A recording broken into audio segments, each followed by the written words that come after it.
नहीं, स्टार्ट करते हैं।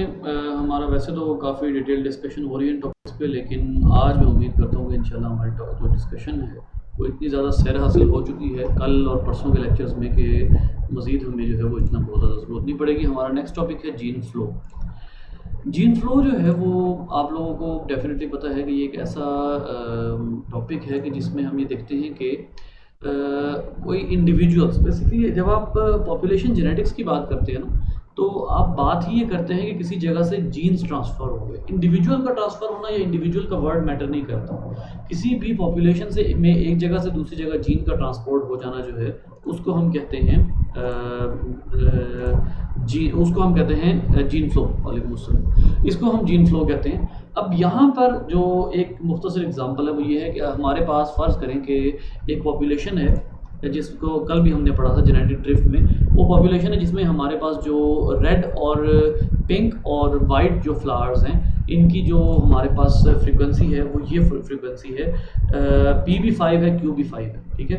लेकिन अब ये फ्रीक्वेंसी सिर्फ किस तरह चेंज हो सकती है या जीन फ्लो में इस फ्रीक्वेंसी को चेंज करने का तरीका क्या है, वो ये है कि किसी जगह पर किसी हवा के ज़रिए या स्टॉर्म के ज़रिए क्या हो कि पोलन ग्रेन्स जो हैं वो एक जगह से दूसरी जगह ट्रांसपोर्ट हो जाए, ठीक है। अब स्टॉर्म की वजह से पोलन ग्रेन्स का एक पॉपुलेशन से दूसरी पॉपुलेशन में ट्रांसफ़र होना, उसकी वजह से फॉर एग्जांपल ये जितनी भी पॉपुलेशन जिस जगह से ये सारे पोलन ग्रेन्स आ रहे हैं ये पूरी पॉपुलेशन इस तरह की है कि यहाँ P 0.0 है और Q जो है वो 1.0 है। Q का मतलब असल में क्या है कि CW वाले जीन्स जो हैं these are in a high frequency और ये ज़ाहिर है कौन से वाले हैं, ये वाइट वाले।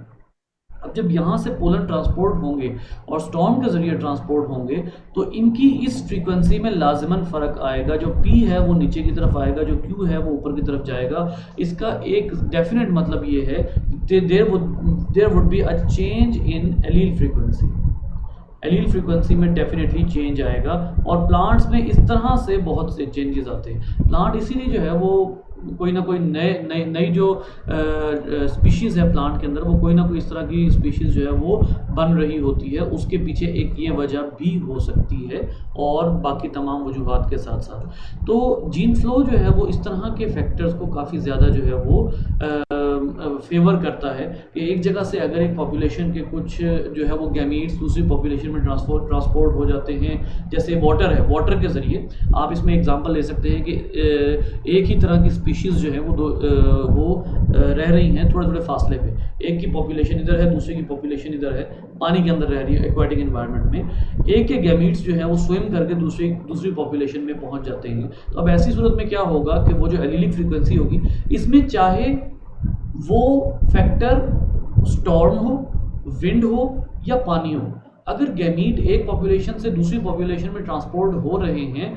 और उसमें ये हरगिज़ ज़रूरी नहीं है कि इंडिविजुअल्स माइग्रेट करें। अब अगर पोलन जा रहा है तो पोलन में इंडिविजुअल तो माइग्रेट नहीं हुए, एक्चुअली जीन्स माइग्रेट हो गए, ठीक है। बिल्कुल इसी तरीके से जो ये है ये जो एक्वाटिक एग्जांपल मैंने आपको दी, फिश वाली एग्जांपल, इसमें क्या है, इसमें गैमीट्स माइग्रेट हो रहे हैं, इंडिविजुअल्स वहीं के वहीं हैं। अब वो इतने कम फासले पर हैं कि उनके गैमीट्स केमिकल सिग्नल्स की वजह से माइग्रेट होकर दूसरी पॉपुलेशन में जाके एग को फर्टिलाइज करते हैं। तो इसका मतलब ये है कि यहाँ पर से जीन्स तो बहरहाल ट्रांसपोर्ट हो गए।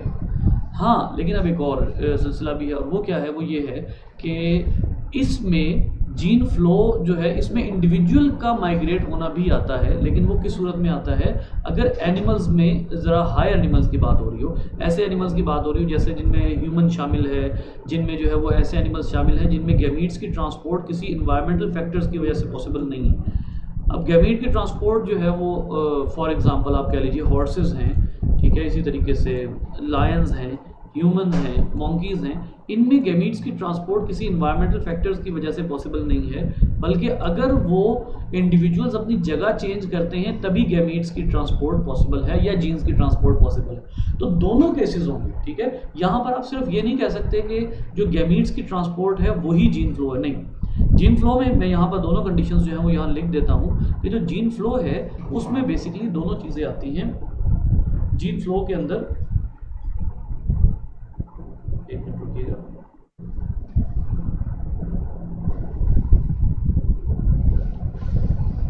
जीन फ्लो में जो है वो दोनों चीज़ें आती हैं। एक है gamete transport, due to any environmental factor, और सेकंड वन है इंडिविजुअल माइग्रेशन, इस वजह से जो है वो इंडिविजुअल्स का माइग्रेट होना। लेकिन जीन फ्लो सम टाइम जो है वो काफ़ी फ़ायदेमंद भी होता है, जीन फ्लो सम टाइम काफ़ी फ़ायदेमंद भी होता है। जैसे यहाँ पर जो एग्जांपल दी गई है, मैं उसकी जो है वो आपको उसी एग्जांपल से ही बता देता हूँ, और इससे आपको काफ़ी अच्छे तरीके से अंदाज़ा हो जाएगा कि जीन फ्लो कितना फ़ायदेमंद हो सकता है। ये जो आपके सामने दो तरह के स्नेक्स गिवन हैं, इनमें से एक टाइप के स्नेक वो हैं जो कि मेन लैंड पर रहते हैं। फॉर एग्जांपल ये जो स्नेक है, इसके ऊपर आपको बैंडेड पैटर्न नज़र आएगा, बैंडेड स्किन।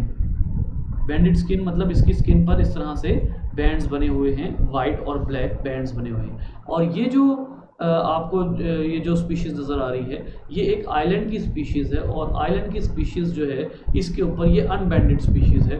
अब होता क्या है, होता ये है कि आइलैंड के ऊपर रीज़न आपको यहाँ पर अब जो है वो पता लगती है कि आइलैंड के ऊपर अनबैंडेड स्नेक्स इतने ज़्यादा पॉपुलर क्यों हैं, या आइलैंड के ऊपर अनबैंडेड स्नेक जो है इनकी पॉपुलेशन जो है वो ज़्यादा क्यों है। उसकी वजह बेटा ये है कि आइलैंड का टेक्सचर ऐसा है, आइलैंड का टेक्सचर ऐसा है जो उसको फेवर करता है। कैमोफ्लाज में जो स्नेक्स हैं, अनबैंडेड स्नेक्स जो हैं, उनका कैमोफ्लाज आइलैंड के टेक्सचर पे ज़्यादा अच्छा होता है। ये वंस अगेन सिलेक्शन आ जाती है कि अगर तो ऐसा स्नेक आइलैंड पर रहता है जो आइलैंड के टेक्सचर के अगेंस्ट कैमोफ्लाज नहीं हो सकता, तो इसका मतलब ये है कि वो एलील वहाँ पर सरवाइव नहीं कर सकेगा। लेकिन आइलैंड के ऊपर ज़्यादातर अनबैंडेड स्नेक्स की पॉपुलेशन इसलिए ज़्यादा है क्योंकि अनबैंडेड स्नेक्स आइलैंड के टेक्सचर के अगेंस्ट बड़ा अच्छा कैमोफ्लाज होते हैं, और उनका जो कैमोफ्लाज है वो उनको प्रेडेटर से बचा लेता है, जिसकी वजह से ये एक फेवरेबल पैटर्न है जो कि स्नेक्स में नज़र आता है। दूसरी तरफ मेन लैंड पे कौन से स्नेक्स ज़्यादा हैं? मेन लैंड पे जो स्नेक्स ज़्यादा हैं वो बैंडेड हैं। अब वो भी इस वजह से हैं क्योंकि वो वहाँ पर ज़्यादा अच्छे तरीके से सर्वाइव कर रहे हैं। लेकिन याद रखिए कि माइग्रेशन एक ऐसा फैक्टर होता है जो किसी भी पॉपुलेशन को किसी एक पर्टिकुलर एलील से कंप्लीटली डिवॉइड नहीं होने देता। एग्जांपल इसके स्नेक्स से ही देता हूँ कि देखने में ये आया कि जो स्नेक्स आइलैंड पर रहते थे ना, वो सारे के सारे अनबैंडेड नहीं थे, वो कंप्लीटली अनबैंडेड नहीं थे। क्यों? वो कंप्लीटली अनबैंडेड इसलिए नहीं थे, यानी उनमें से कुछ बैंडेड भी थे, क्योंकि होता ये था कि किसी एक मौसम में 5-10 स्नेक्स मेन लैंड से स्विम करके कहाँ आ जाते थे? आइलैंड पे आ जाते थे। इसका मतलब है उन्होंने क्या किया, उन्होंने उस अनबैंडेड पैटर्न को उस एक जजीरे पे फिक्स नहीं रहने दिया। फिक्स से क्या मुराद है, मैं कुछ आपको बहुत अच्छे तरीके से पता है कि फिक्स से मुराद ये है कि ऐसा जो है वो एलील या ऐसी जीनोटाइप जिसका ऑल्टर कोई ना हो, यानी किसी एक जीन का जब एलील नहीं होता तो उस जीन को आप कहते हैं कि वो उस पॉपुलेशन में क्या हो गया है, फिक्स हो गया है। तो ऐसी सूरत में क्या था कि अब जो अनबैंडेड स्नेक थे उनके दरमियान में बैंडेड स्नेक इसलिए नज़र आ रहे थे क्योंकि यहाँ से माइग्रेशन होके कुछ स्नेक्स जो हैं वो उधर जा रहे थे, और वहाँ जाके जब वो मेट करते थे तो जो बैंडेड पैटर्न था वो आइलैंड पर भी प्रिवेल कर जाता था, क्योंकि जो बच्चे पैदा होते थे उनका जो पैटर्न होता था उनमें बैंडेड स्किन पैटर्न वाज़े नज़र आता था। तो इसका मतलब है कि जो जीन फ्लो है वो some time closely placed population में किसी एक पर्टिकुलर कैरेक्टर को फिक्स नहीं होने देती, बल्कि उसमें ऑल्ट्रेशन आती रहती है। तो आप यहाँ पे ये देखिए कि जो एलीलिक फ्रीक्वेंसी है वो क्या हुई है, वो दोनों तरह की पॉपुलेशन, और ख़ास तौर पे उस पॉपुलेशन में जो आइलैंड में रह रही है उस पॉपुलेशन में जो एलीलिक फ्रीक्वेंसी है वो मुस्तकिल डिस्टर्ब हो रही है। किसकी वजह से? जीन फ्लो की वजह से, क्योंकि मेन लैंड से जो स्नेक्स हैं वो माइग्रेट करके आ रहे हैं, लिहाजा जो आइलैंड है उसकी एलीलिक फ्रीक्वेंसी मुस्तकिल जो है वो हर सीज़न में कहीं ना कहीं चेंज हो जाती है। चाहे, अब गौर कीजिए, चाहे एक टाइम पर एक जो है पॉपुलेशन आइलैंड की, उसमें चाहे बैंडेड पैटर्न वाले स्नेक जितने भी नुकसान में हैं। अब आपको पता है बैंडेड पैटर्न वाले, अभी थोड़ी देर पहले बात हुई कि बैंडेड पैटर्न वाले जो हैं वो प्रेडेटर की नज़र में आराम से आ जाते हैं। तो अगर चाहे वो जितने मर्जी नुकसानदेह है, लेकिन और सीजन के एंड पे आके बैंडेड पैटर्न वाले स्नेक इतना शिकार होते हैं कि वो ख़त्म हो जाते हैं, अगले सीजन में फिर आए होते हैं। क्यों? उधर से माइग्रेशन हो जाती है। इसका मतलब है कि जीन फ्लो में some time gene flow selection को काउंटर कर लेता है। अब सिलेक्शन की वजह से क्या हो रहा था, उनको फेवर नहीं दी जा रही जिनका बैंडेड पैटर्न है, क्योंकि आइलैंड पे ज़्यादा से ज़्यादा शिकार उनका हो रहा है जिनका बैंडेड पैटर्न है। ठीक है, अब अनबैंडेड जो हैं वो कम शिकार हो रहे हैं। इससे क्या हो रहा है कि बहरहाल अनबैंडेड को फेवर तो मिल रही है, लेकिन जीन फ्लो की वजह से अगले ही सीजन में दोबारा बैंडेड आ रहे हैं। तो ये यहाँ पर थोड़ा सा जो है वो ये आ जाता है कि जीन फ्लो नेचुरल सिलेक्शन पे किसी न किसी अंदाज में असरअंदाज हो सकती है। लेकिन फिर भी आप यही कहेंगे कि अगर आप नेचुरल सिलेक्शन को देखते हैं तो बहरहाल नेचुरल सिलेक्शन फेवर उन्हीं को कर रही है आइलैंड पे जो अनबैंडेड है।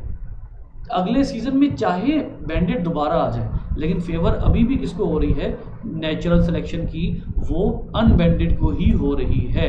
तो यहाँ पर मोर पोटेंट फोर्स कौन सी है, नेचुरल सिलेक्शन, जो कल भी बात हुई थी कि तमाम हार्डी वाइनबर्ग प्रिंसिपल में आखिरी फोर्स जो सबसे मेजर है, और ये आपको बुक का सेंटेंस में अभी आपको दिखाऊंगा कि आप ह्यूमन की बात कर लें, आप और ड्रोसोफिला की बात कर लें, जिसकी मर्जी बात कर लें, आखिरी फोर्स, तमाम फोर्सेस खत्म हो जाए, आखिरी फोर्स जो फिर भी एवोल्यूशन कराएगी वो नेचुरल सिलेक्शन है। और यहाँ पर भी यही हो रहा है कि जीन फ्लो करके चाहे अगले सीजन में बैंडेड स्नेक जजीरे पर आ भी जाते हैं, तब भी नेचुरल सिलेक्शन फेवर उनको नहीं कर रही, वो उन्हीं को कर रही है जो सॉइल टेक्सचर में कैमोफ्लाज हो जाते हैं, और वो कौन से हैं, अनबैंडेड। हाँ, हालात पलटा खा सकते हैं, टेक्सचर ऐसा किसी वजह से हो जाता है या कोई ऐसे हालात हो जाते हैं कि बैंडेड ज़्यादा अच्छे तरीके से कैमोफ्लाज हो जाएं, तो फिर आहिस्ता आहिस्ता वो जो कैमोफ्लाज जो हुए हुए हैं उनको फेवर कर दी जाएगी। ये वंस अगेन नेचुरल सिलेक्शन का पलड़ा पलट जाने वाली बात होगी। ठीक है, जो कल हमारी बात हो रही थी।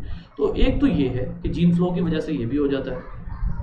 फिर एक और फैक्टर यहाँ पर जो है वो, ये स्नेक वाली एग्जांपल ये दी हुई है आपको। उसके बाद जो है वो ये देखिए, हाँ जी, जीन फ्लो का एक और भी है, और वो क्या है कि जीन फ्लो सम टाइम जो किसी एक एलील को इतना फेवर कर सकता है, या जीन फ्लो की वजह से कोई एक एलील पूरी दुनिया में फैल सकता है। इसकी एग्जांपल में मैं आपको एक बात याद दिलाऊंगा और एक नई एग्जांपल दूंगा। जो बात मैं आपको याद दिलाऊंगा वो दूसरी एग्जांपल से मिलती जुलती है। आपने कल ये देखा था कि जब एक ज़माने में डीडीटी प्रोड्यूस हुई और उस डीडीटी ने उन्हीं ड्रोसोफिला को सिलेक्ट किया जो उससे रेजिस्टेंट थी, तो आहिस्ता आहिस्ता पूरी दुनिया में वो ड्रोसोफिला जो हैं वो प्रिवेल करना शुरू हो गई जिन ड्रोसोफिला में वो जीन मौजूद था जो जीन जो है वो डीडीटी का रेजिस्टेंट था। ठीक है, बिल्कुल इसी तरीके से एक मच्छर है क्यूलिक्स, जो एक बीमारी का बहुत बड़ा वेक्टर है, वेस्ट नाइल वायरस है उसका वेक्टर है। उसके अंदर ड्रग इंसेक्टिसाइड रेजिस्टेंस का एक एलील है जो पूरी दुनिया में फैल गया है ड्यू टू जीन फ्लो। अब उसमें जीन फ्लो में वो कैसे फैल गया, वो फैला ऐसे है कि पहले एक पॉपुलेशन में हुई है उस एलील की सिलेक्शन। कैसे? आपने इंसेक्टिसाइड अप्लाई की, वो इंसेक्टिसाइड जो है वो उस पॉपुलेशन में सिर्फ उस इंसेक्टिसाइड से वो मच्छर बचे रहे जिन मच्छरों में वो रेजिस्टेंट एलील मौजूद था। अब अगर वो मच्छर अपने उनमें से कुछ जो हैं वो माइग्रेट कर जाते हैं, वो किसी और पॉपुलेशन में जाके मेट करते हैं, तो वो इंसेक्टिसाइड रेजिस्टेंट जीन उनमें भी आएगा। और हो सकता है कि ये इंसेक्टिसाइड रेजिस्टेंट जीन म्यूटेशन की वजह से आया हो। साइंटिस्ट ये कहते हैं कि हमें नहीं पता कि ये माइग्रेशन की वजह से आया या म्यूटेशन की वजह से आया है, लेकिन इसको आप माइग्रेशन की वजह से भी कह सकते हैं कि जीन फ्लो होते होते ये एलील जो है ये पूरे मुल्क की मच्छर की पॉपुलेशन में जो है पेनिट्रेट कर गया। पूरे मुल्क की मच्छर की पॉपुलेशन में जब वो एलील पेनिट्रेट कर गया, तो अब आप इंसेक्टिसाइड उस मच्छर के अगेंस्ट यूज़ कर ही नहीं सक रहे, क्योंकि वो मच्छर एक पर्टिकुलर इंसेक्टिसाइड से क्या हो गया है, रेजिस्ट हो गया है। तो जीन फ्लो से सम टाइम कोई एक एलील जो है वो ऐसा भी ट्रांसपोर्ट हो सकता है एक जगह से दूसरी जगह, जो ऑर्गेनिज्म के सर्वाइवल को पॉसिबल बनाए। In their population of origin, these alleles increase because they provide insecticide resistant. These alleles, when transferred by gene flow to other population exposed to insecticide, where again their frequencies increased as a result of natural selection. Straight forward उसने बात की है कि एक जगह की अगर population survive करी, फॉर एग्जांपल आप एक जगह एक इंसेक्टिसाइड अप्लाई कर रहे हैं अपनी फसल पे, वहाँ के कुछ पेस्ट जो हैं वो रेजिस्टेंट हो जाते हैं उस पर्टिकुलर इंसेक्टिसाइड से। क्या होगा कि वो पेस्ट अगर जीन फ्लो करते हैं, और डेफिनेटली पेस्ट जो है, जो इंसेक्ट है वो तो इतनी आराम से जीन फ्लो कर देता है क्योंकि वो डाइवर्जेंट एवोल्यूशन, उनकी जो कन्वर्जेंट एवोल्यूशन है बर्ड्स के साथ, वो उड़ सकते हैं, वो इंसेक्ट्स जो हैं वो उड़ सकते हैं। अब अगर वो उड़ते हैं और वो जीन फ्लो आराम से कर सकते हैं, तो उनमें से 2-3 ऐसे या 10 ऐसे इंडिविजुअल्स किसी दूसरी पॉपुलेशन में माइग्रेट कर जाते हैं, तो डेफिनेटली वो रेजिस्टेंट जीन उनमें भी लेकर जाएंगे। लिहाजा रेजिस्टेंट जीन, या आप इसको यूं कह लीजिए, जीन फ्लो सिर्फ एलीलिक फ्रीक्वेंसी चेंज नहीं कर रहा, बल्कि जीन फ्लो ऑर्गेनिज्म की फिटनेस पर भी असरअंदाज हो रहा है। हो सकता है कि वो ऐसा एलील किसी और पॉपुलेशन में लेकर चला जाए जो एलील लीथल हो, लेकिन ऐसा भी हो सकता है कि वो ऐसा एलील अगली पॉपुलेशन में लेकर चला जाए जो एलील इंतहाई फिट हो और वो अगली पॉपुलेशन को और ज़्यादा फिट बना दे। तो जीन फ्लो से सिर्फ एलीलिक फ्रीक्वेंसी का फैक्टर नहीं स्टडी करना। हाँ, हमारा हार्डी-वाइनबर्ग से असल ताल्लुक जो है वो यही है कि हम एलीलिक फ्रीक्वेंसीज देखते हैं, लेकिन जीन फ्लो अक्सर औकात हमें ज़्यादा ऑर्गेनिजम्स को ज़्यादा फिट बनाने में कारआमद साबित होता है। जैसे आपने कहा कि अभी आपने कहा कि जैसे वो किसी एक जीन को किसी पॉपुलेशन में गायब नहीं होने देता, जैसे आपने स्नेक्स की एग्जांपल पढ़ी कि स्नेक्स हर सीजन में अनबैंडेड पैटर्न वाले ज़्यादा सर्वाइव करते हैं, लेकिन इसका ये मतलब भी नहीं है कि बैंडेड पैटर्न वाले होते नहीं हैं। वो होते हैं, किस वजह से? क्योंकि माइग्रेशन चल रही होती है। बिल्कुल इसी तरह जो जीन फ्लो है वो किसी भी पॉपुलेशन की फिटनेस को ज़्यादा स्टैंडर्डाइज कर सकता है। किस तरीके से? अगर कोई फिट जीन किसी एक पॉपुलेशन से दूसरी पॉपुलेशन में ट्रांसपोर्ट हो जाता है, तो जीन फ्लो इसमें भी हेल्प आउट करता है। आखिरी चीज़ पढ़ते हैं, फिर आपके सवाल ले लेंगे।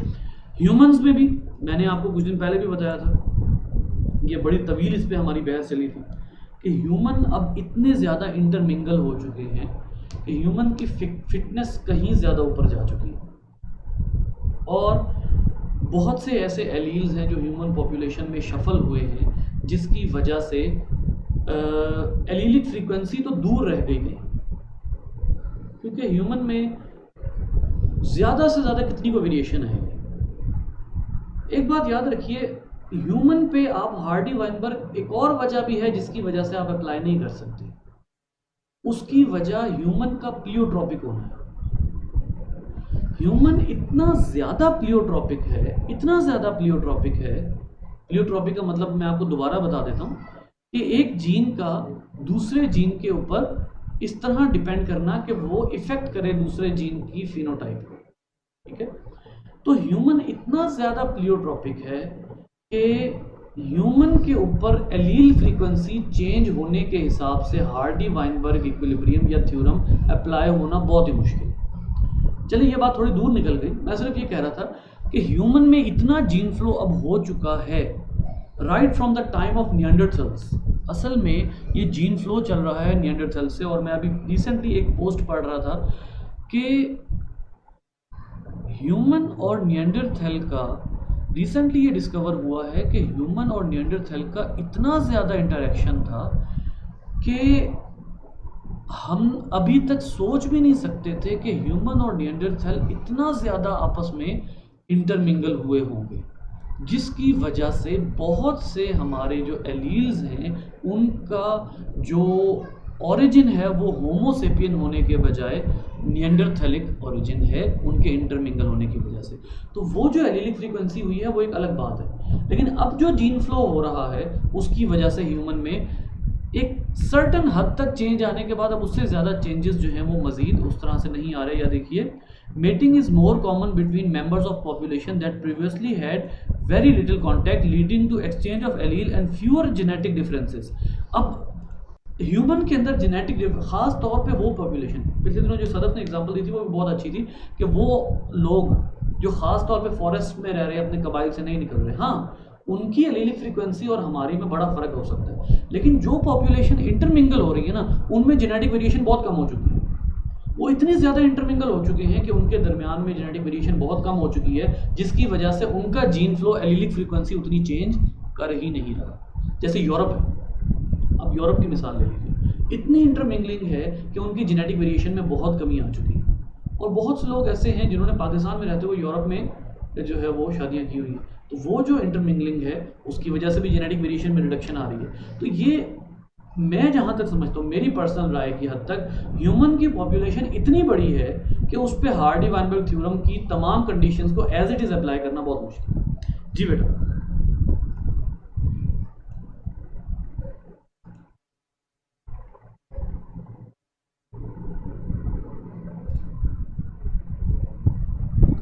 क्वेश्चन है तो बताइए।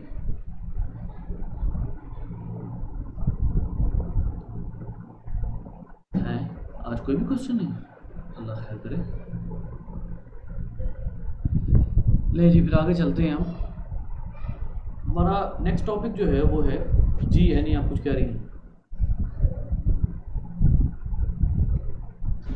सर, जो ये लियोट्रोपिक इफेक्ट है ह्यूमंस पे, उस पे ये होगा कि जैसे एक एलील का, जैसे एक जीन का बहुत ज़्यादा फिनोटाइपिक इफेक्ट्स होते हैं, तो हार्डी-वाइनबर्ग थ्योरम उस पर अप्लाई करना इसलिए मुश्किल होगा कि हम एक एलील क्योंकि काफ़ी फिनोटाइप्स पे इफेक्ट कर रहा है, तो शायद उसको फाइंड करना मुश्किल होगा, इसलिए अप्लाई करना बहुत डिफिकल्ट हो जाएगा इस तरह से।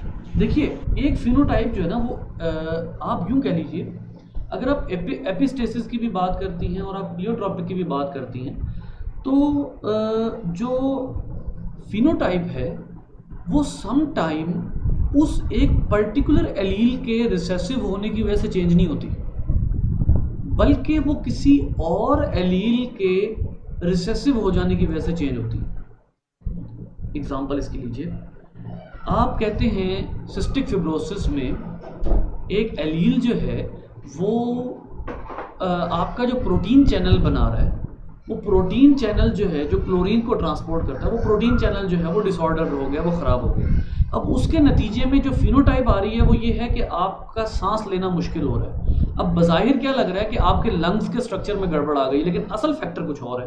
अब वो जो एक एलील है जिसने क्लोरीन चैनल को ख़राब किया है, जिसने क्लोरीन चैनल को डीनेचर किया है, वो एलील बग़ैर किसी ऑर्गन की तमीज़ के तमाम ऑर्गन पे उसी तरह असरअंदाज हो रहा है जिस तरह उसने लंग्स पे होना था, लेकिन लंग्स पे वो ज़्यादा हो रहा है। क्या वजह है कि लंग्स में म्यूकस होती है, सांस लेना मुश्किल हो रहा है, लेकिन वो तमाम ऑर्गन्स पे असरअंदाज होगा क्योंकि वो एलील तमाम ऑर्गन्स के ऊपर जो है वो इक्वली जो है वहाँ पर रिसेसिव है। तो इसका मतलब ये है कि सम टाइम जो फिनोटाइप डिस्टर्ब होती है वो अपने उस एक पर्टिकुलर एलील के बजाय किसी और एलील की वजह से डिस्टर्ब हो जाती है, जिसको आप प्लियोट्रॉपिक इफेक्ट कहते हैं।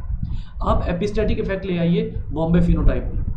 बॉम्बे फिनोटाइप में अगर आप एपिस्टैटिक इफेक्ट लाते हैं तो उसमें आपको पता है कि जो ब्लड ग्रुप ए का एंटीजन ए है उसने रेड ब्लड सेल पे अटैच होना है, लेकिन उसने रेड ब्लड सेल पे अटैच होना है किसी एक रिसेप्टर के ऊपर। अब वो रिसेप्टर नहीं बनता, एंटीजन ए बन रहा है, रिसेप्टर नहीं बन रहा। इसका मतलब है जो आपकी फिनोटाइप डिस्टर्ब हुई है वो उस पर्टिकुलर एलील की वजह से नहीं हुई बल्कि किसी और की वजह से हुई है। ये एपिस्टैटिक इफेक्ट है। एपिस्टैटिक की एक और एग्जांपल, ये मैं आपकी ही बुक से ला रहा हूँ। एपिस्टैटिक की एक और एग्जांपल आपने पढ़ी थी, फर कलर आपने पढ़ा था। अब 3 कलर आपको डॉग में नजर आ रहे हैं, लेब्राडोर में ब्राउन, ब्लैक और गालबन वाइट था, या पता नहीं कौन सा था, ग्रेस। ये 3 कलर जो है ये तीनों एपिस्टैटिक हैं। अब ये इन तीनों में जब वेरिएशन आ रही है तो आप ये नहीं कह सकते कि ये एलीलिक फ्रीक्वेंसी चेंज हुई है, बल्कि आप ये कहते हैं कि उसके पीछे कोई और एलील शामिल है। तो इसका मतलब ये होगा कि ह्यूमन पे आपको अप्लाई करना इसलिए मुश्किल है कि हमेशा जो हमारा अंदाज़ा है कि फ़लाँ एलील चेंज हुआ है, ज़रूरी नहीं है कि वही एलील की फ्रीक्वेंसी चेंज हुई हो सकता है किसी और एलील की फ्रीक्वेंसी चेंज हुई हो, लेकिन फिनोटाइपिक इफेक्ट उसका आ रहा हो। तो इस वजह से ये है वो पूरा सिनेरियो जिसमें मैं ये कह रहा हूँ कि ह्यूमन इतना प्लियोट्रॉपिक है कि कॉम्प्लेक्स कैरेक्टर्स के ऊपर आप ये बात अप्लाई नहीं कर सकते। जैसे कंटिन्यूसली वेरिंग ट्रेड्स हैं। अब कंटिन्यूसली वेरिंग ट्रेड्स के अंदर क्या प्रॉब्लम आता है, उसमें ये प्रॉब्लम आता है कि एक एलील अगर चेंज होता है तो उसकी वजह से स्किन का शेड चेंज हो जाता है, ठीक है। अब उसमें अगर कोई और किसी और जगह से कुछ लोग आते भी हैं उस पॉपुलेशन में, तो गोरों के इस पॉपुलेशन में आ जाने से, हमारी पॉपुलेशन में आ जाने से, पॉपुलेशन जो एलीलिक फ्रीक्वेंसी है उसकी जो फिनोटिपिक इफेक्ट है उसका चेंज होना ज़रूरी नहीं है।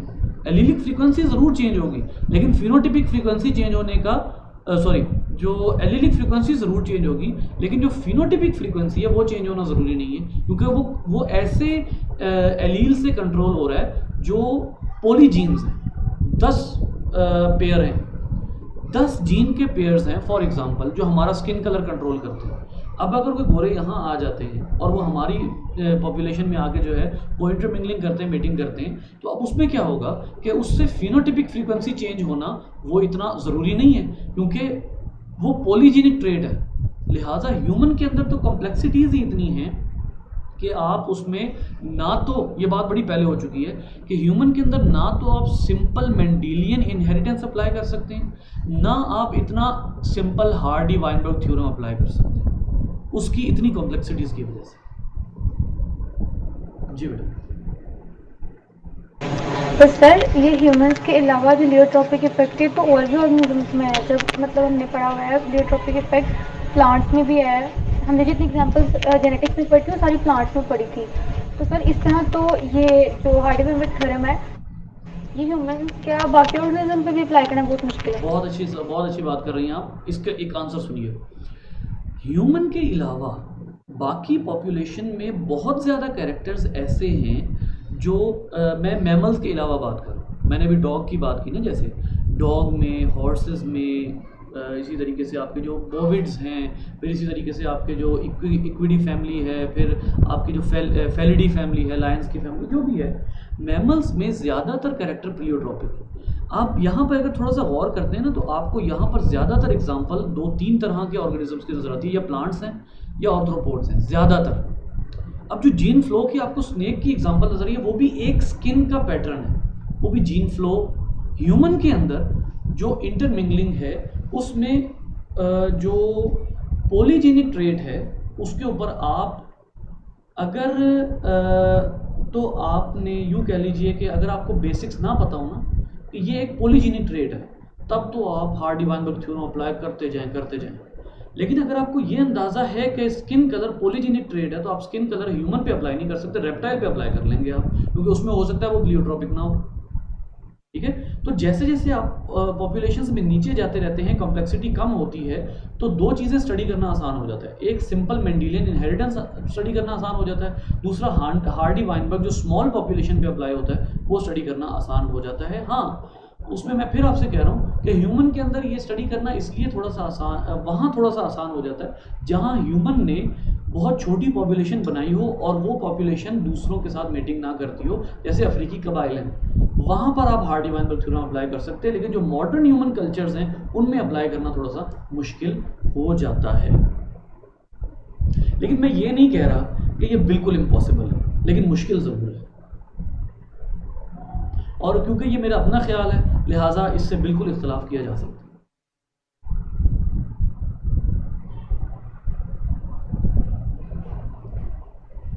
ले जी, इसके बाद हम चलते हैं नेक्स्ट जो हमारा टॉपिक है, और वो है natural selection is the only mechanism that consistently causes adaptive evolution. अब इस टॉपिक को स्टार्ट करने से पहले मैं ज़रा आपको एक सेंटेंस जो है वो दिखा देता हूँ, ताकि हम ये तमाम चीज़ें अपने जहन में रख कर चलें।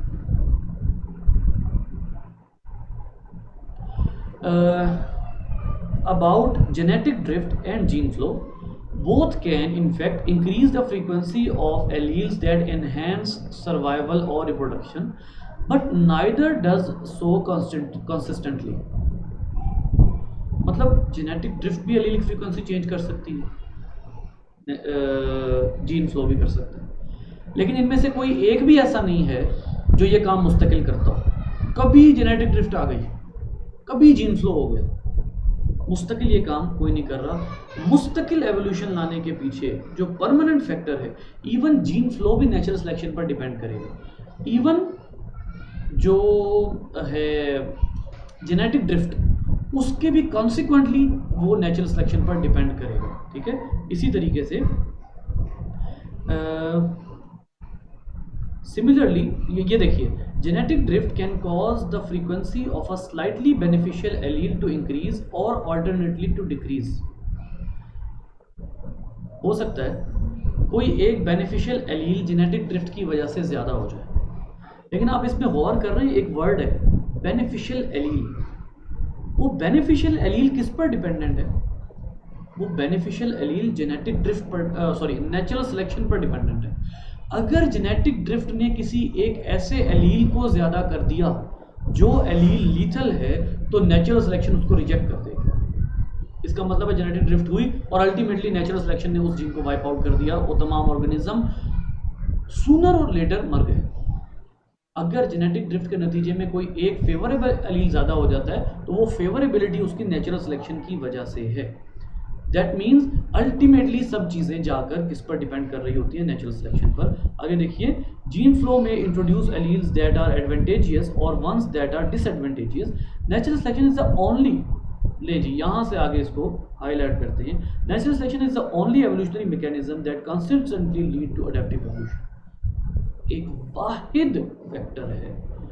यहाँ पर आके हमारा एक कॉन्सेप्ट यकसर चेंज हो जाता है कि चाहे हार्डी वाइनबर्ग दोनों ने मिल के 5 फैक्टर दिए हों, लेकिन आप उन चारों को जो है वो वाइप आउट कर दें, आखिरी एक फैक्टर है जो बहरहाल चाहे माइक्रो एवोल्यूशन हो चाहे मैक्रो एवोल्यूशन हो उसको कॉज कर, सिलेक्शन। और इसी लिहाज से मैं कभी कभी परेशान होता हूँ डार्विन के ऊपर। मैं इन दोनों को ना, वैसे तो मैं मेंडल को हमेशा ऊपर रखता हूँ, लेकिन इन दोनों को मैं ये मानने पर मजबूर हो जाता हूँ कि बायो ने अगर तरक्की की है ना, बायोलॉजी ने, तो वो इन दोनों के बाद की है। ये दो जो जीनियस माइंड थे, इनसे पहले बायोलॉजी शायद एक ऐसा सब्जेक्ट था जो कि फिज़िक्स और केमिस्ट्री के साथ मिलाकर पढ़ा जाता था। यानी फिज़िक्स की एप्लीकेशन अप्लाई कर दी आपने लिविंग ऑर्गेनिज्म को, आपने बायोलॉजी की एग्जांपल अप्लाई, बायोलॉजी पे केमिस्ट्री अप्लाई कर दी, केमिस्ट्री में थोड़ी सी बायो पढ़ ली बस। और आप वाकई अगर देखें ना, तो एरिस्टोटल ने भी बायोलॉजी की बातें की। एरिस्टोटल को भी समटाइम हम जो है वो, एरिस्टोटल को हम कहते हैं ग़ालिबन फादर ऑफ बायोलॉजी कहते हैं या इस तरह से कुछ कहते हैं, ठीक है, किसी एक बायोलॉजी की किसी ब्रांच का फादर कहते हैं। एरिस्टोटल ने बिहेवियर पर भी बहस की है, एरिस्टोटल ने एवोल्यूशन पर भी बहस की है, एरिस्टोटल ने जो है वो अपना वैरायटी पर भी, बायोडाइवर्सिटी पर भी बहस की, वो क्रिएशनिस्ट भी था।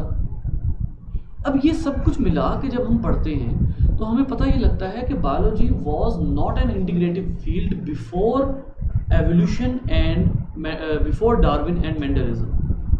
ये दो वो जीनियस माइंड थे जिन्होंने बायोलॉजी के दरिया का धारा एक यकसर चेंज कर दिया, बिल्कुल चेंज कर दिया, बिल्कुल ही मोड़ दिया। और इन दोनों ने जो आइडियाज़ दिए हैं वो आखिरी हैं। आखिरी से मेरी मुराद ये है कि जीनियसनेस में अभी तक दोबारा मैंने, हाँ, बहुत से ऐसे लोग हैं जिन्होंने जेनेटिक्स में बड़े बड़े कारनामे किए हैं। जैसे आपको मैंने एक एक्सपेरिमेंट पढ़ाया था, हर्शे चेज एक्सपेरिमेंट, जिसमें हमने ये प्रूव किया था कि डीएनए हेरिडिटरी मटेरियल है। मैंने आपको ग्रिफिथ का एक्सपेरिमेंट पढ़ाया था, बड़ा जीनियस एक्सपेरिमेंट था। इसी तरीके से मैंने मेसेल्सन स्टाल एक्सपेरिमेंट की बड़ी तारीफ की थी, सेमी कंजर्वेटिव डीएनए रेप्लिकेशन, बड़ा जीनियस था। लेकिन इन सब के पीछे क्या है? जेनेटिक्स। मॉर्गन, जिसको मैं बहुत ही जीनियस साइंटिस्ट मानता हूँ, वो भी मेंडल का मरहून मिन्नत है। वो उसके बगैर कुछ नहीं कर सकता था। इसी तरह से आप बायोलॉजी में आज टेक्सोनोमी देख लीजिए, आप सिस्टमैटिक्स देख लीजिए, ये सब के सब उसके पीछे डार्विन जो है वो मौजूद है। तो अपने अपने लिहाज से जो किसी की सोच थी, उसके लिहाज से अगर आप देखते हैं तो ये जो दो साइंटिस्ट हैं, इन्होंने जो काम कर दिया है, हमने बाकी सब कुछ उसी से मुस्तार लिया है। आप देखिए, हमने एवोल्यूशन अगर स्टडी की है तो हमने यूनिटी ऑफ लाइफ के अकॉर्डिंगली स्टडी की है। आज तक हमने जो मॉलिक्यूलर जेनेटिक्स स्टडी की है, उसमें हमें क्या चीज़ मिली है कि तमाम ऑर्गेनिजम्स के डीएनए जो हैं वो सेम है। और ये बात डार्विन बात कर चुका है। सेम से मुराद ये है कि वैरायटी मौजूद है लेकिन बहुत कुछ कंजर्व्ड है। ये तमाम बातें डार्विन कर चुका है। तो यहाँ पर जब आप एक पूरा एक पैकेज बनाते हैं तो आपको पता ही लगता है कि ये दोनों साइंटिस्ट ने जो आइडिया दिया था, इनके आइडियाज़ बहरहाल आखिरी आइडियाज़। अब आपको कभी भी वेरिएशन को पढ़ने का वो पैटर्न आपको मिल ही नहीं सकता था अगर मेंडल ने अपनी वर्किंग ना की होती। जो सीढ़ी है ना, जो लैडर टू वेरिएशन है, जो डायरेक्शन टू वेरिएशन, आपने मेंडल से बहुत आगे की स्टडी कर ली, मेंडल को बहुत कुछ नहीं पता था, मेंडल ने वो कैरेक्टर छोड़ दिए थे जिनको वो अंडरस्टैंड नहीं कर सका था, लेकिन एक डायरेक्शन टू वेरिएशन पैटर्न वो मेंडल आपको दे गया। और उसी को जब आप अप्लाई करते हैं डार्विन के ऊपर तो आपको पता लगता है कि ये तो सरासर वही है जो डार्विन ने बात की थी। तो इसका मतलब ये है कि आखिरी बात जो हमारी सारी तान जो आकर नेचुरल सिलेक्शन पे टूटी है ना, वो वही चीज़ है जो डार्विन कह गया कि हार्डी वाइनबर्ग ने जो कुछ मर्जी कह दिया, आखिरी फोर्स नेचुरल सिलेक्शन। ये है वो चीज़ जिसकी वजह से आखिरकार पढ़ के अंदाज़ा ये होता है कि देयर वाज समथिंग, इन दोनों में कोई ना कोई ऐसी चीज़ थी कि जिसकी वजह से इन दोनों के ऊपर इस वक्त हमारी बायोलॉजी खड़ी हुई है। और आप यकीन करें, आप बगैर एवोल्यूशन के बायोलॉजी को प्रॉपरली स्टडी कर नहीं सकते। ये एक अंडरस्टूड सी बात है, आप जो मर्जी कर लें।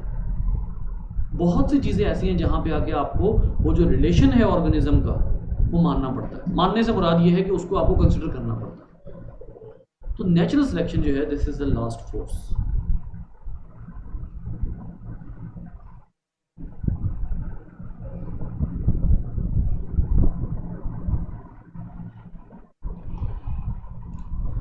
अब जहाँ तक बात है बेटा नेचुरल सिलेक्शन की, तो नेचुरल सिलेक्शन में भी कुछ चीज़ें हम देखते हैं कि किस किस एंगल से नेचुरल सिलेक्शन को देखना चाहिए, नेचुरल सिलेक्शन को किस किस अंदाज से देखना चाहिए। क्योंकि आखिरी फोर्स है तो नेचुरल सिलेक्शन है, लेकिन किस अंदाज से नेचुरल सिलेक्शन को स्टडी करना चाहिए। फॉर एग्जांपल, पहला जो यहाँ फैक्टर इन्होंने दिया हुआ वो रिलेटिव फिटनेस है।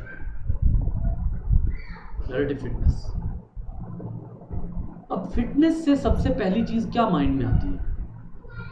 फिटनेस से सबसे पहली चीज़ ये माइंड में आती है कि कोई ऑर्गेनिज्म कितना फिट है, वो दूसरे का कितना मुकाबला कर सकता है। लेकिन ये रिलेटिव फिटनेस हमारी इस सोच को निगेट करती है। ख़ास तौर पे बायोलॉजी के स्टूडेंट अगर ये सोचना शुरू कर देते हैं कि जो फिटनेस है उसका मतलब किसी भी इन्वायरमेंट में पावरफुल होना है, लड़ाई लड़ने के हिसाब से दूसरों से पावरफुल दिखना है, तो मैं समझता हूँ कि उस बायोलॉजी के स्टूडेंट को बीइंग ए बायोलॉजिस्ट अपने आप को रिकंसिडर करना चाहिए कि मैं बायोलॉजिस्ट नहीं। क्योंकि रिलेटिव फिटनेस का मतलब ये हरगिज़ नहीं होता कि वो मुकाबला करे। रिलेटिव फिटनेस का या फिटनेस का मतलब ये होता है कि वो ऑर्गेनिज्म किस हद तक रिप्रोडक्टिव एज को पहुंचने की सलाहियत रखता है और किस किस लिहाज से फिट है। एग्जाम्पल, पहले हम एग्जाम्पल देते हैं वो जो लिटरल मीनिंग है फिटनेस का। जैसे आपने अक्सर देखा होगा, आपने वो बात की है कि किसी भी प्राइड का सरदार बनने के लिए शेर को दूसरे शेरों से लड़ना पड़ता है। हाँ बिल्कुल, इसमें पावर आती है। हिरन या बारहसिंगे जो होते हैं, ये जब लड़ते हैं तो अपने सींग जो है वो अड़ाते हैं, और जो ज़्यादा फिट होता है, जिसमें दूसरे को पीछे धकेलने की पावर ज़्यादा होती है, वो एक डोमिनेंट पोजीशन एक्वायर कर लेते हैं। ये भी फिटनेस है, नो डाउट। लेकिन दूसरी तरफ आइए, बहुत से ऐसे इंसेक्ट्स होते हैं जो कभी नहीं लड़ते, लेकिन वो रिप्रोडक्टिव एज को बहुत कामयाबी से पहुंच जाते हैं, सिर्फ इस वजह से क्योंकि उनके अंदर फूड को ज़्यादा स्टोर करने की कैपेबिलिटी होती है। वो फूड को बहुत अच्छे तरीके से स्टोर कर सकते हैं, लिहाजा वो हार्श विंटर्स और जो पेरेंटल केयर है उसको बहुत अच्छे तरीके से जो है वो करवा सकते हैं, वो पूरा फुलफिल कर सकते हैं। लिहाजा वो इंसेक्ट्स ज़्यादा अच्छे तरीके से सर्वाइव कर लेते हैं। यहाँ पर कोई पावर नहीं है, यहाँ पर फिटनेस और अंदाज से है। ठीक है, इसी तरह से एक और एग्जांपल यहाँ पे इन्होंने दी हुई है। एक तो इन्होंने ये देखिए, हाँ एक और अंदाज से फिटनेस है। A barnacle that is more efficient in collecting food that then it neighbour have greater stores of energy and hence able to produce a large number of eggs. वो एग्स ज़्यादा प्रोड्यूस कर सकता है। अब moth may have more offsprings than other moths in the same population because its body colors more effectively conceal it from the predators। अब वो ज़्यादा अच्छे तरीके से कैमोफ्लेज कर सकता है। इन सब चीज़ों को जब हम इकट्ठा मिलाते हैं तो आपको पता लगता है कि कोई फिट है कैमोफ्लेज होने के एतबार से, बच गया प्रेडेटर से, कोई फिट है ज़्यादा एग देने के एतबार से, कोई फिट है फूड ज़्यादा जमा करने के एतबार से, कोई फिट है पावर के एतबार से। तो जो फिटनेस है वो एक डायनामिक कॉन्सेप्ट है, वो एक ब्रॉड कॉन्सेप्ट है, ना कि फिटनेस से फिटनेस का मतलब इंग्लिश वाली फिटनेस है कि एक बंदा बड़ा फिट है, ये वो वाली फिटनेस नहीं है। इस फिटनेस को आप ब्रॉड एंगल पे देखते हैं, ठीक है। तो नेचुरल सिलेक्शन और सर्वाइवल ऑफ द फिटेस्ट में नेचर सिर्फ उसी फिट को नहीं फेवर करती जो पावर में फिट हो, बल्कि नेचर जब सिलेक्ट करती है तो उस फिट को सिलेक्ट करती है जो अपने इन्वायरमेंट के हिसाब से अपने आप को बेहतरीन ढाल रहा हो, ठीक है। तो ये फिटनेस में ही आता है। नेक्स्ट आइए एक और चीज़, हाँ, सिलेक्शन की types, directional, disruptive and stabilising selection.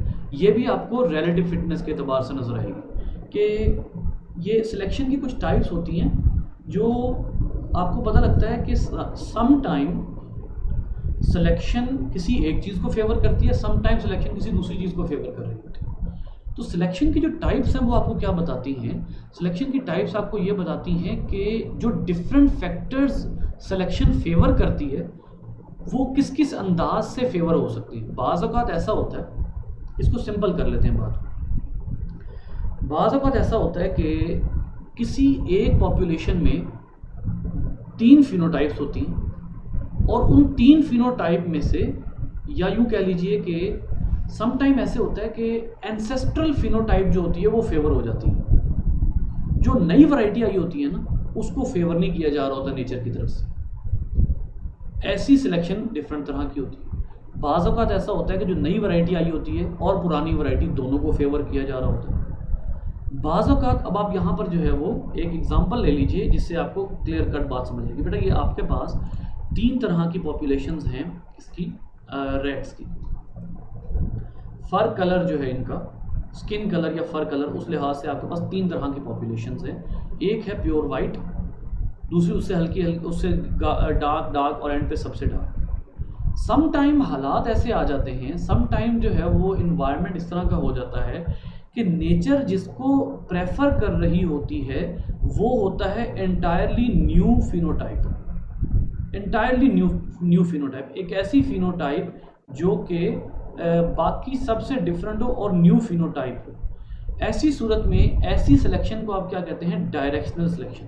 और कीजिएगा, directional selection shifts the overall makeup of population by favouring variables that are at one extreme of the distribution. अब ये एक और बात है, मैं थोड़ी सी बात को गलत एंगल से कर गया, बात को जरा ठीक एंगल से करते हैं। नेचर की फेवर किसी एक कैरेक्टर की तरफ हो जाए, किसी एक एक्सट्रीम कैरेक्टर की तरफ। एग्जाम्पल देखिए, आपके पास जो है वो ये कैरेक्टर्स हैं सारे। इन तमाम कैरेक्टर्स में से एक एक्सट्रीम को फेवर कर दिया जाए। In this case lighter mice are selected against because they live among dark rocks, making it harder for them to hide from predators.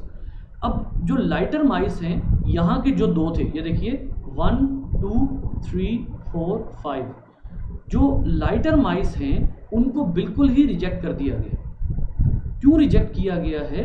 क्योंकि ये रह रहे थे डार्क रॉक्स में, ये देखिए लिखा हुआ डार्क रॉक्स में रह रहे थे, और लाइटर माइस का डार्क रॉक्स में रहना पॉसिबल नहीं है क्योंकि वो फ़ौरन किससे पकड़े जाएंगे? प्रेडेटर से। तो डायरेक्शनल सिलेक्शन क्या होती है? किसी एक कैरेक्टर की वजह से किसी एक एक्सट्रीम फिनोटाइप को सिलेक्ट कर लेती है और बाकियों को रिजेक्ट कर देती है। इसमें अब आप देखिए, जो फर कलर है उसमें शेड्स हैं। यहाँ पर मैं अपनी पुरानी बात दोबारा लेकर आऊँगा। पॉलीजेनिक ट्रेट जो होता है, पॉलीजेनिक ट्रेट, उसमें शेड्स आते हैं, जिसको आप कंटिन्यूस वेरिएशन भी कहते हैं। अब आप इसमें देखिए, ये कंटिन्यूस वेरिएशन है, यहाँ पर शेड्स हैं, ये देखिए। इन शेड्स में से किसी एक को स्ट्रिक्टली रिजेक्ट कर दिया जाए या कोई 2 को स्ट्रिक्टली रिजेक्ट कर दिया जाए और बाकियों को फेवर कर दी जाए, तो ऐसी एवोल्यूशन क्या कहलाती है? डायरेक्शनल सिलेक्शन कहलाती है। ऐसी सिलेक्शन एक होती है कि जो इन तमाम शेड्स में से 2 एक्सट्रीम्स को पकड़ ले। ये 5वीं एक्सट्रीम है, दूसरी, तीसरी, चौथी। इन 3 एक्सट्रीम्स को रिजेक्ट कर दिया जाए और इन 3 फिनोटाइप्स को रिजेक्ट कर दिया जाए और 2 एक्सट्रीम्स को क्या कर दिया जाए, फेवर कर दिया जाए, तो ऐसी सिलेक्शन को आप क्या कहते हैं, डिसरप्टिव सिलेक्शन, जो आपके ग्राफ को डिसरप्ट कर दे। देखिए एक पीक आ रही है, दरमियान से पीक जो है वो फॉल हो जाती है, फिर पीक आ रही है। ये पीक क्या बता रही है, ये पीक आपको बता रही है नंबर ऑफ इंडिविजुअल्स के फेवर किस फिनोटाइप के जो इंडिविजुअल्स हैं उनको फेवर किया जा रहा है। यहाँ पर आप देखिए, यहाँ पर आके ग्राफ की पीक बिल्कुल डाउन हो जाती है। ये आपको क्या बता रही है कि इनको फेवर नहीं किया जा रहा, इनको फेवर किया जा रहा है, इनको ज़्यादा से ज़्यादा फेवर किया जा रहा है, ये जो फिनोटाइप्स है। ठीक है, बिल्कुल ऐसे ही ये देखिए यहाँ पर 2 एक्सट्रीम को फेवर किया जा रहा है, दरमियान वाले जो हैं वो क्या हो रहे हैं, दरमियान वाले शेड्स उनको फेवर नहीं किया जा रहा है किसी वजह से। इसको आप डिसरप्ट कहेंगे कि ये आपके ग्राफ को डिसरप्ट कर रही है। डायरेक्शनल सिलेक्शन कौन सी होती है, जो ग्राफ को किसी एक डायरेक्शन में ले जाए, या इस डायरेक्शन में ले आए या इस डायरेक्शन में ले आए, इसको आप डायरेक्शनल सिलेक्शन कहते हैं। और तीसरी होती है स्टेबलाइजिंग सिलेक्शन, जो तमाम एक्सट्रीम्स में से किसी एक एक्सट्रीम को जो दरमियानी फिनोटाइप हो उसको सेलेक्ट कर लिया जाए, तो उसको आप कहते हैं स्टेबलाइजिंग सिलेक्शन। आपका ग्राफ जो है वो दरमियान से एक बेल शेप इख्तियार कर गया है, बाकी जो है उनको रिजेक्ट कर दिया गया है, तो इसको आप कहते हैं स्टेबलाइजिंग सिलेक्शन। तो सिलेक्शन जो है वो किसी भी टाइम पर किसी भी ऑर्गेनिज्म के लिए पलट सकती है। फॉर एग्जाम्पल एक और मिसाल आपको देता हूँ। एक एरिया है जिसके 3 पैच हैं, वाइट, डार्क, ग्रे। आप इन 5 माइस में देखिए, वही सेम जमीन है, एक जजीरा है, उसी जजीरे के डार्क माइस जब आते हैं लाइट पैच पे, तो उनके लिए जो सिलेक्शन होती है वो एकदम डायरेक्शनल हो जाती है, किसकी तरफ, वाइट वालों की तरफ। क्यों? क्योंकि डार्क वाला जब लाइट पैच पे आएगा तो ऊपर जो हॉक उड़ रहा होगा उसकी नज़र डार्क पे पड़ जाएगी और वो पहुंच के उसको पकड़ लेगा। इसका मतलब जो वाइट पैच है वो डायरेक्शनल सिलेक्शन को फेवर कर रहा है। दूसरी तरफ आ जाइए, डार्क पैच भी डायरेक्शनल सिलेक्शन को फेवर कर रहा है, क्योंकि अगर वाइट माइस उधर जाता है या हल्के रंग के माइस उधर जाते हैं तो वो प्रेडेटर से क्या होंगे, वो प्रेडेटर से पकड़े जाएंगे। ठीक है, तो यहां पर भी डायरेक्शनल सिलेक्शन है। ग्रे पैच पे आ जाइए, ग्रे पैच पे अगर वाइट आए शायद बच सकता है, लेकिन ग्रे पैच पे वो माइस सरवाइव करेंगे जो माइस दरमियाने कलर की, यानी वाइट और ब्लैक के दरमियान के कलर के हैं, वो ग्रे पैच पे अच्छे तरीके से सरवाइव करेंगे। इसका मतलब ये है कि इनकी जो सिलेक्शन है वो स्टेबलाइजिंग सिलेक्शन। ठीक है, डिसरप्टिव सिलेक्शन कहाँ पर होगी? डिसरप्टिव सिलेक्शन वहाँ पर होगी जहाँ पर जो वाइट सिर्फ अपने एरिया में सरवाइव करें, ब्लैक सिर्फ अपने एरिया में सरवाइव करें, और जो दरमियाने कलर के हैं वो जब वो उनकी शामत आई रहे, वो प्रेडेटर से पकड़े जाएं। हॉक उनको ऊपर से देख ले, वो वाइट पे जाते हैं तब भी पकड़े जाते हैं वाइट पैच पे, वो ब्लैक पैच पे जाते हैं तब भी पकड़े जाते हैं। तो ये सिलेक्शन कौन सी हो जाएगी? डिसरप्टिव, क्योंकि एक तरफ सिर्फ वाइट को फेवर किया जा रहा है, एक तरफ सिर्फ ब्लैक को फेवर किया जा रहा है, दरमियान वाले सारे प्रेडेटर के शिकार हैं, ये डिसरप्टिव है। एक ऐसा पैच कि जहाँ पे दरमियान वाली फिनोटाइप्स को फेवर किया जा रहा है, ना वाइट को किया जा रहा है ना ब्लैक को किया जा रहा है, ये स्टेबलाइजिंग है। और एक ऐसा पैच या एक ऐसा एरिया जहाँ पर किसी एक कैरेक्टर को फेवर किया जा रहा है, कोई दरमियानी सिचुएशन नहीं है, किसी एक पैच को, किसी एक टाइप के फर को या किसी एक शेड को प्रेफर किया जा रहा है, वो होगी डायरेक्शनल सिलेक्शन। तो यहाँ पर क्या चीज़ मैटर करेगी? सिलेक्शन प्रेशर, कि कोई ऑर्गेनिज्म किस एनवायरनमेंट में है, उस ऑर्गेनिज्म को जिस एनवायरनमेंट में जैसा सिलेक्शन प्रेशर होगा वो उसी सिलेक्शन प्रेशर के अकॉर्डिंगली या डायरेक्शनल हो जाएगा या डिसरप्टिव हो जाएगा या स्टेबलाइजिंग हो जाएगा। जी बेटा।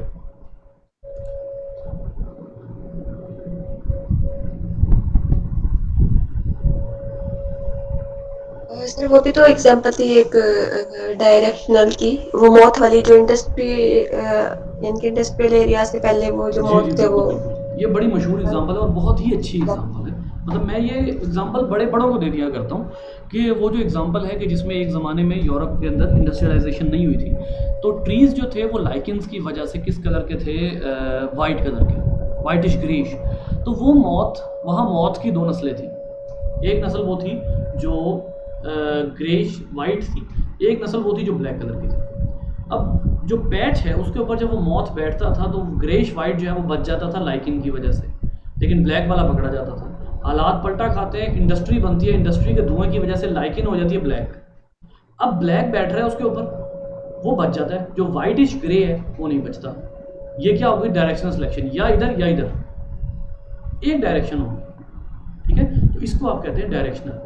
हाँ, अगर वो कलर दोनों की फेवर में ना होता बल्कि किसी एक तीसरी टाइप के मॉथ की फेवर में होता, तो ये कौन सी है? स्टेबलाइजिंग। ना वाइट ना ब्लैक, बल्कि दरमियान के किसी मॉथ की फेवर में होता, तो वो है स्टेबलाइजिंग सिलेक्शन। ठीक है, और अगर उसके पत्ते इस कलर के होते कि वो वाइट को भी फेवर करते, ब्लैक को भी फेवर करते, लेकिन दरमियान की फिनोटाइप जो ब्लैक और वाइट के दरमियान की फिनोटाइप है उसको ना फेवर करते, तो ये होगी डिसरप्टिव सिलेक्शन।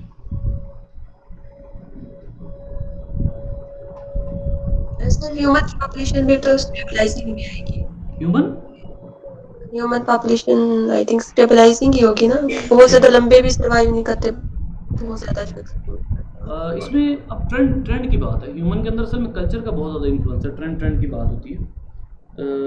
इसमें ये ज़रूर है कि बहुत ज़्यादा पॉपुलेशन, ह्यूमन पॉपुलेशन बहुत ज़्यादा ऐसी हैं जिनमें ज़्यादातर जो है वो डायरेक्शनल सिलेक्शन है, सॉरी स्टेबलाइजिंग सिलेक्शन है, कि ना बहुत ज़्यादा लंबे कद के लोगों को जो है वो प्रेफर किया जाता है, ना बहुत ज़्यादा छोटे कद को।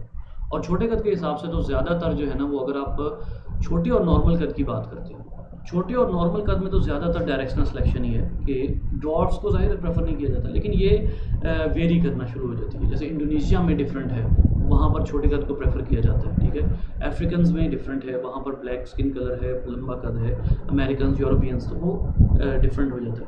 लेकिन ह्यूमन में एक चीज़ है जो स्टेबलाइजिंग सिलेक्शन की, वो क्या है कि जो ह्यूमन फीमेल ओवरी होती है उसके अंदर ये कैपेसिटी, ओवरी कह रहा हूँ, यूट्रस होती है, उसके अंदर ये कैपेसिटी होती है कि वो 3 से 4 kg का बच्चा जो है वो उसमें आराम से सर्वाइव कर लेता है। अब अगर बच्चा ज़्यादा कम वेट का है तो वैसे ही उसका जो मॉर्टेलिटी रेट है वो बड़ा जो है वो हाई है।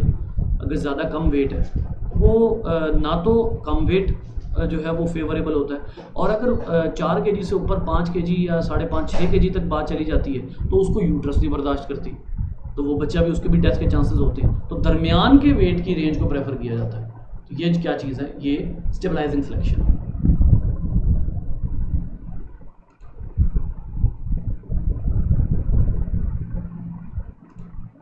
इसमें समराइज करने के लिए 2 एक्सट्रीम्स अगर हैं, इकट्ठी 2 एक्सट्रीम्स हैं, ठीक है, यानी कि वाइट और ब्लैक, तो ये है डिसरप्टिव, दरमियान का कोई शेड नहीं होगा। अगर वाइट और ब्लैक में से कोई एक, वो है डायरेक्शनल, किसी एक की डायरेक्शन। अगर वाइट और ब्लैक दोनों इकट्ठे हैं ना तो वो है डिसरप्टिव, दरमियान का कोई शेड सिलेक्ट नहीं हो रहा। ठीक है, यानी 2 एक्सट्रीम सिलेक्ट हो रही हैं, दरमियान का कोई शेड सिलेक्ट नहीं हो रहा, ये डिसरप्टिव है। अगर या आप इसको सिलेक्ट करते हैं या आप इसको सिलेक्ट करते हैं, ये डायरेक्शनल है। और एक है कि आप इन दोनों को सिलेक्ट नहीं करते, आप इनके दरमियान की जो दरमियानी फिनोटाइप है उसको सिलेक्ट करते हैं, it would be stabilising selection. ये समझिए इसका। इसमें डिपेंड ये करता है कि आपके फिनोटिपिक शेड्स कितने हैं। अगर आपके फिनोटिपिक शेड्स ही 2 हैं तो फिर तो डायरेक्शनल सिलेक्शन होगी, इसकी फेवर में इसकी फेवर में। अगर आपके फिनोटिपिक शेड्स 3 हैं, कम से कम 3 फिनोटिपिक शेड्स, स्किन की बात कर ले फिलहाल, फिनोटिपिक शेड्स 3 हैं, तो वो फिर कोई भी हो सकती है, डायरेक्शनल भी हो सकती है, डिसरप्टिव भी हो सकती है, और वो स्टेबलाइजिंग भी हो सकती है।